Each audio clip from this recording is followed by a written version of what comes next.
নমস্কার বন্ধুরা, আমাদের smart technique pro and educational চ্যানেলে আপনাদের প্রত্যেকে জানাই স্বাগত।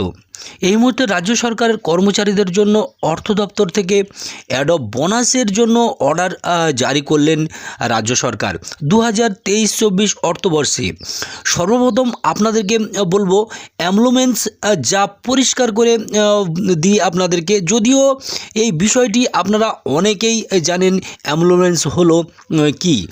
কোনো মাসের বেসিক পের সাথে ডিএ যোগ করলে যে বিষয়টি পাওয়া যায়, যে অঙ্কটি পাওয়া যায়, যে সংখ্যাটি পাওয়া যায়, সেটি হলো মূলত অ্যামলোমেন্টস।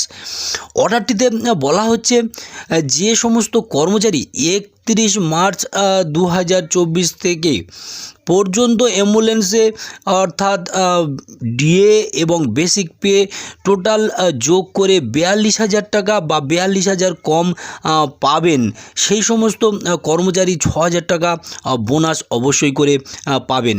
আবারও এমনও হয়, যদি কোনো কর্মচারী দেখা যায় সেপ্টেম্বর মাসে গিয়ে ইনক্রিমেন্ট যোগ করার পরে, ডিএ যোগ করার পরে 42,000 টাকার বেশি অ্যামলুমেন্স পার হয়ে যায়, সেক্ষেত্রে সেই কর্মচারীর হিসাবটি এমন হবে যেখানে মার্চের 31 তারিখ থেকে আগস্ট পর্যন্ত দেখবেন সেখানে যদি 42,000 টাকা বা 42,000 টাকা আর কম অ্যামলুমেন্স হয়, সেক্ষেত্রে ওই কর্মচারী 6,000 টাকা বোনাস অবশ্যই পাবেন।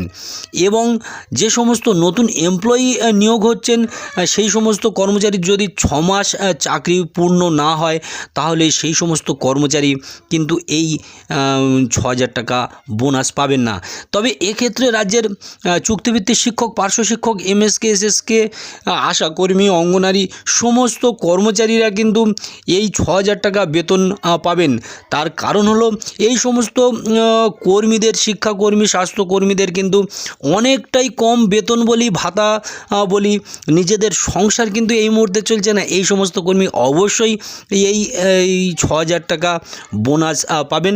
তবে ধন্যবাদ জানাই প্রত্যেককে ভিডিওটি প্রথম থেকে শেষ পর্যন্ত দেখার জন্য।